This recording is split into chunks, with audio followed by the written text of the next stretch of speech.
Jamaat, NCP, খেলাফত ইসলামী আন্দোলন সহ ৮টি দলের সম্ভাব্য যুগপৎ আন্দোলন।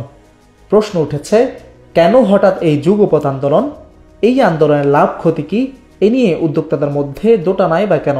জাতীয় ঐকমত্য কমিশনে বিএনপি যেসব বিষয়ে বিরোধিতা করছে, যুগপতের সংবাদে নাম আসা ৮টি দল সেগুলোই দাবি আকারে আনছে বলে প্রতীয়মান হচ্ছে।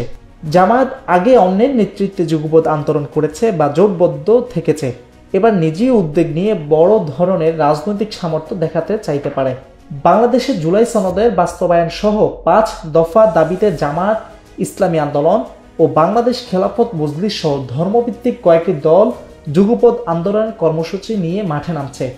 এই দলগুলো 18 সেপ্টেম্বর থেকে বিক্ষোভের অভিন্ন কর্মসূচি শুরুর ঘোষণা দিয়েছে।